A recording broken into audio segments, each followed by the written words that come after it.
വീണക്കിനി രക്ഷയില്ല. കാരണം SFIO കഴിഞ്ഞ 2 വർഷമായി ശേഖരിച്ച മുഴുവൻ തെളിവുകളും EDക്ക് കിട്ടിക്കഴിഞ്ഞു. ED ഈ വീട്ടിൽ നിന്ന് പിടിച്ചെടുത്ത ഇവരുടെ ബാങ്ക് എന്താ പറയാ ഡെപ്പോസിറ്റ് രേഖകൾ, അത് സംബന്ധിച്ച് ലോക്കറിലെ വിവരങ്ങൾ എല്ലാം കിട്ടിക്കഴിഞ്ഞു. ഇത്തരത്തിൽപ്പെട്ട ഏറ്റവും എന്താ പറയാ അപകടകരമായ എന്നുള്ളത് ഞാൻ ഇൻവെർട്ടർ കോമയിലാണ് പറയുന്നത്. ആർക്ക് അപകടകരമായ? വീണക്ക് അപകടകരമായ, ഏറ്റവും ന്യായയുക്തമെന്ന് നമ്മുടെ പൊതുസമൂഹത്തിന് മനസ്സിലായ കാര്യങ്ങളാണ് ഇപ്പോൾ സംഭവിക്കാൻ വേണ്ടി പോകുന്നത്. എന്ന് പറഞ്ഞാൽ ഈ വെള്ളിയാഴ്ച ഇനി ആകെ 3 ദിവസം ഈ അന്തംഗമ്മികൾ മുഴുവൻ ഇഷ്ടികകളുമായി വന്നോ, ഇഷ്ടികകളും ചീമുട്ടയുമായി വന്നോ, പിടിക്കും നിങ്ങളെ. 26 എണ്ണം ഇപ്പോഴിതാ കണ്ടില്ലേ? ആരെങ്കിലും രക്ഷിക്കാനുണ്ടോ? അങ്ങനെ കൂട്ടമായി നിങ്ങൾ ED ഓഫീസിന് മുമ്പിൽ എത്താൻ പോകുന്ന ഒരു ദിവസമാണ് വന്നിരിക്കുന്നത്. അതാണ് ഏറ്റവും പുതിയ വാർത്ത. ഇന്ന് ഇറങ്ങിയ പത്രങ്ങളിൽ ഈ CMRL സംഭവിച്ച തിരിച്ചടി, അതായത് മാതൃഭൂമി പത്രം 1-ാം പേജിൽ തന്നെ കൊടുത്തിട്ടുണ്ട്. CMRL എക്സാലോജിക് ഇടപാട് EDക്ക് കിട്ടും. എത്ര? 134 രേഖകളുടെ പകർപ്പ് SFIO EDക്ക് കൈമാറണമെന്ന് പ്രത്യേക കോടതി. പ്രതിപക്ഷ നേതാവ് പിണറായി വിജയന്റെ മകൾ വീണയുടെ കമ്പനിയായ എക്സാലോജിക് സൊല്യൂഷൻസും CMRLും തമ്മിൽ നടന്ന പണമിടപാട് കേസിൽ എൻഫോഴ്സ്മെന്റ് ഡയറക്ടറേറ്റ് അന്വേഷണത്തിന് അനുകൂലമായി പ്രത്യേക കോടതി ഉത്തരവ്. കേസിൽ സീരിയസ് ഫ്രോഡ് ഇൻവെസ്റ്റിഗേഷൻ ഓഫീസ്, അതായത് SFIO സമർപ്പിച്ച കുറ്റപത്രത്തിന്റെ ഭാഗമായുള്ള രേഖകളുടെ പകർപ്പ് EDക്ക് കൈമാറാൻ കോടതി ഉത്തരവിട്ടു. 134 രേഖകൾ കൈമാറണമെന്നാവശ്യപ്പെട്ട് ED നൽകിയ അപേക്ഷയിലാണ് കൊച്ചിയിലെ പ്രത്യേക കോടതിയുടെ ഉത്തരവ്. രേഖകൾ EDക്ക് നൽകുന്നതിനെ SFIO എതിർത്തില്ല. SFIO സമ്മതിച്ചു EDക്ക് കൊടുക്കാൻ. എന്നാൽ CMRL ശക്തമായി എതിർത്തുവെങ്കിലും കോടതി പരിഗണിച്ചില്ല. പോയി പണിയൊക്കെ പറഞ്ഞു. ആരോട്? കർത്തായുടെ കമ്പനിയോട്.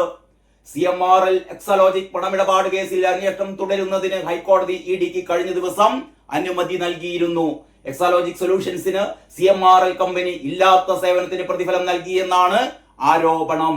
കുറ്റപത്രത്തോടൊപ്പം SFIO സമർപ്പിച്ച മുഴുവൻ രേഖകളും നൽകണമെന്നാണ് ED ആവശ്യപ്പെട്ടത്.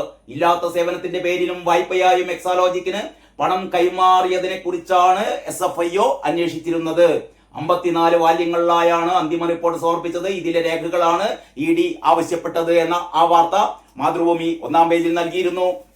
കേരളകൗമുദി ആ വാർത്ത 7-ാം പേജിലാണ് ഏറ്റവും പ്രധാനപ്പെട്ട മെയിൻ സ്റ്റോറിയായി കൊടുത്തത്. മാസപ്പടി കേസിൽ കോടതി നിർദ്ദേശം, കുറ്റപത്രത്തിലെ രേഖകൾ EDക്ക് കൈമാറണം.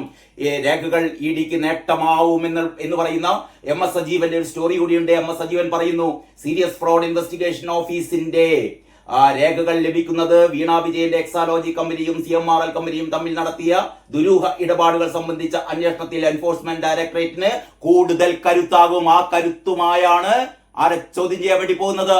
വീണ വിജയനെ ചോദ്യം ചെയ്യാൻ വേണ്ടി പോകുന്നത്. വീണ വിജയൻ SFIOക്ക് നൽകിയ മൊഴി ഉൾപ്പെടെയുള്ള രേഖകളാണ് ലഭിക്കുക. ഇനി വീണ വിജയനെ കള്ളത്തരം പറയാൻ പറ്റൂല. കാരണം വീണ വിജയൻ നേരത്തെ SFIOക്ക് നൽകിയ മൊഴി, ആ മൊഴിയിൽ പറഞ്ഞിട്ടുണ്ട് താൻ ഒരു സേവനവും നടത്തിയിട്ടില്ല. നടത്താതെ 2.78 കോടി രൂപ തനിക്ക് തന്നു. എന്തിനു തന്നു? തന്റെ പിതാവ് അല്ലെ കാരണഭൂതം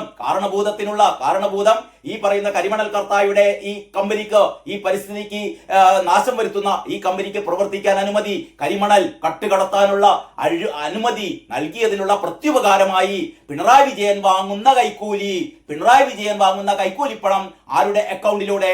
വീണയുടെ അക്കൗണ്ടിലൂടെ. നമ്മൾ ആലോചിക്കേണ്ടതെന്താണെന്നറിയോ? അതായത് അക്കൗണ്ടിലൂടെ എല്ലാവരും അറിയുന്ന രീതിയിൽ ഈ 2.78 കോടി രൂപ വീണ വാങ്ങിയാൽ അതിന്റെ എത്ര ഇരട്ടി കള്ളപ്പണമായി ഇമാതിരി ഈ കാരണഭൂതത്തിന്റെ മോളും വാങ്ങിയിരിക്കും എന്നുള്ളത് ഒന്ന് ആലോചിച്ചാൽ മതി കേട്ടോ.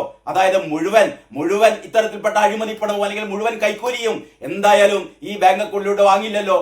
കാരണം ഇത് ബാങ്ക് അക്കൗണ്ടിലൂടെ വാങ്ങിയത് പൊതുസമൂഹം അറിയുമെന്ന് ഇവർക്ക് വളരെ കൃത്യമായിട്ട് അറിയാം. അതുകൊണ്ട് തന്നെ ഇവർ ബാങ്ക് അക്കൗണ്ടിലൂടെ വാങ്ങി അതിന് GST അടച്ചു. എന്നിട്ട് പറഞ്ഞു നിൽക്കാലോ. പക്ഷേ ഇതിനൊക്കെ പുറത്ത് കോടികളാണ്. ഷോൺ ജോർജ് വളരെ കൃത്യമായി പറഞ്ഞു, 2.78 കോടി എന്നല്ല, ഇതിന്റെ അങ്ങപ്പുറത്തേക്ക് 1000 കോടിയോളം രൂപയാണ് ഈ പറഞ്ഞ ആൾക്കാർ ഈ പറഞ്ഞ കരിമണൽ കർത്തായിൽ നിന്ന് മാത്രമല്ലാന്നേ കേരളത്തിലെ ഇത്തരത്തിൽപ്പെട്ട വിവിധങ്ങളായ കമ്പനികളിൽ നിന്ന് കാരണഭൂതവും മോളും അടിച്ചു മാറ്റിയത് എന്ന് പൊതുസമൂഹം സംശയിക്കുമ്പോൾ ഇതിന്റെ ആദ്യത്തെ അന്വേഷണം SFIO അന്വേഷണം അത് EDയിലേക്ക് കൈമാറുമ്പോൾ ED ഇതാ ഈ വെള്ളിയാഴ്ച വീണയെ പിടിക്കുകയാണ് കേട്ടോ. വീണ എന്ന് പറയുന്നത് നമുക്കറിയാലോ, പൊതുസമൂഹത്തിന് മുമ്പിൽ വന്നുകൊണ്ട് ഇതുവരെ മിണ്ടിയിട്ടില്ല വീണ. ഇതുവരെ വീണ മിണ്ടിയിട്ടില്ല. പൊതുസമൂഹത്തിന് മുന്നിൽ നിന്നുകൊണ്ട് ഒരു കാര്യവും പറഞ്ഞിട്ടില്ല. പേടിയാണ്. കാരണഭൂതത്തെ പോലെ തന്നെ പേടിച്ചു വിറച്ചിരിക്കുന്ന വീണ ഇ ഡിക്ക് മുമ്പിലെത്തുമ്പോൾ വിറയ്ക്കും വീണ. കാരണം വീണക്കൊന്നും പറയാനില്ലെന്നേ. എല്ലാം തുറന്ന പുസ്തകമായി ഇ ഡിക്ക് മുമ്പിൽ എത്തുകയാണ്. അപ്പോൾ ആകെ വീണയെ രക്ഷിക്കാനുള്ളത് ഈ അന്തംഗമ്മികളാണ്. നമുക്ക് നോക്കാനുള്ളത്, നമുക്ക് കാത്തിരിക്കാനുള്ളത് ഈ വീണ്ടും ഇഷ്ടികയുമായി, വീണ്ടും ചീമുട്ടയുമായി ഈ പറയുന്ന അന്തംഗമ്മികൾ, അടിമകൾ അവിടെ ഇ ഡി ഓഫീസിന് മുമ്പിൽ എത്തുമോ, ഇ ഡി ഉദ്യോഗസ്ഥരെ ആക്രമിക്കുമോ എന്നുള്ളതാണ്. എനിക്ക് തോന്നുന്നു ആക്രമിക്കും. കാരണം അന്തംഗമ്മികൾക്ക്, അടിമകൾക്ക് വിവരമില്ലല്ലോ. ഏതായാലും നമുക്ക് വെള്ളിയാഴ്ച വരെ കാത്തിരിക്കാൻ. ചോദിക്കുകയാണ്, വെള്ളിയാഴ്ചത്തേക്കുള്ള ഇഷ്ടിക എത്തിയോ? ആരോടാ ചോദിക്കുന്നത് അറിയോ? CPM-ലെ അന്തംഗമ്മികളോടാണ്. എനിക്കും അതാ ചോദിക്കാറുള്ളത്. CPM-ലെ അന്തംഗമ്മികളെ, വെള്ളിയാഴ്ചത്തേക്കുള്ള ഇഷ്ടിക നിങ്ങൾക്ക് കിട്ടി. ഇഷ്ടിക മാത്രമല്ല കേട്ടോ, രാഹുൽ മാങ്കൂട്ടം ഇഷ്ടികയെ കുറിച്ച് മാത്രമേ പറഞ്ഞിട്ടുള്ളൂ. ഇഷ്ടിക മാത്രമല്ല, ചീമുട്ടയുമായി മറ്റേ IP ബീനു അല്ലേ, നമ്മുടെ തിരുവനന്തപുരത്തെ നേതാവ്, ഇയാളെ ചീമുട്ടയുമായിട്ടായിരുന്നു എത്തിയത്. എപ്പോൾ എത്തിയത്? പിണറായി വിജയന്റെ വീട് റെയ്ഡ് നടക്കുമ്പോൾ വീണയെ ചോദ്യം ചെയ്യാൻ വേണ്ടിയിട്ട് ഇ ഡി ഉദ്യോഗസ്ഥന്മാർ വന്നപ്പോൾ ചീമുട്ട എറിയാൻ വേണ്ടി വന്നത് IP ബിനു ആയിരുന്നു. ഇഷ്ടികയുമായി വന്നത് അന്തംഗമ്മികളായിരുന്നു. ഇ ഡിയുടെ കാറ് തല്ലി തകർക്കാൻ വേണ്ടി വന്നത് കുറെ CPM-ന്റെ അടിമകളായിരുന്നു. അത്തരം അടിമകളൊക്കെ ഈ വെള്ളിയാഴ്ച വീണ്ടും എത്തണം. എവിടെ എത്തണം? കൊച്ചിയിൽ ഇ ഡി ഓഫീസിന് മുന്നിൽ എത്തണം. കാരണം ഇതാ കാത്തിരുന്ന ആ വാർത്ത വന്നിരിക്കുകയാണ്. വീണ വിജയനെ ഇ ഡി സമൻസ് അയച്ചിരിക്കുകയാണ്. വീണ വിജയന് സമൻസ് കിട്ടി കൂട്ടരെ. ഇനി എന്താണ് അന്തംഗമ്മികൾക്ക് പറയാനുള്ളത്? ഇ ഡി ഇതാ ചോദ്യം ചെയ്യാൻ പോവുകയാണ്. ഈ വെള്ളിയാഴ്ച വീണ വിജയനെ ചോദ്യം ചെയ്യാൻ വേണ്ടി പോവുകയാണ്. വീണ വിജയൻ മാത്രമല്ല, 8 പേരെ കൂടി. എന്ന് പറഞ്ഞാൽ ഇ ഡിയുടെ ഈ റെയ്ഡിന് ശേഷം ഹൈക്കോടതി വളരെ കൃത്യമായി ഏറ്റവും അവസാനം ഹൈക്കോടതി പറഞ്ഞിരിക്കുന്നു, ഈ SFIO ശേഖരിച്ച 132 പ്രധാനപ്പെട്ട രേഖകൾ വീണ വിജയനെതിരെ, അതായത് CMRL ഈ SFI എക്സാലോജി കമ്പനിക്ക്, വീണ വിജയന്റെ ഈ എക്സാലോജിക്ക് എന്ന് പറയുന്ന തട്ടിക്കൂട്ട് കമ്പനിക്ക് ഈ 2.78 കോടി രൂപ നൽകിയതിനെ കുറിച്ച്, അത് സംബന്ധിച്ച എല്ലാ വിവരങ്ങളും അടങ്ങിയ 132 രേഖകൾ ആർക്ക് കൊടുക്കാൻ? ഇ ഡിക്ക് കൊടുക്കാൻ വേണ്ടിയിട്ട്. ആരിൽ നിന്ന് കൊടുക്കാൻ? SFIO കഴിഞ്ഞ 2 വർഷമായി നടത്തുന്ന അവരുടെ അന്വേഷണത്തിൽ അവർ പിടിച്ചെടുത്ത ആ രേഖകൾ മുഴുവൻ ഇ ഡിക്ക് കൈമാറാൻ കോടതി ഉത്തരവിട്ടിരിക്കുകയാണ്. CMRL തടസ്സ ഹർജിയുമായി പോയി കൊടുക്കരുതെന്ന് പറഞ്ഞു. CMRനോട് കോടതി പറഞ്ഞു പോയി പണി നോക്കാൻ പറഞ്ഞു.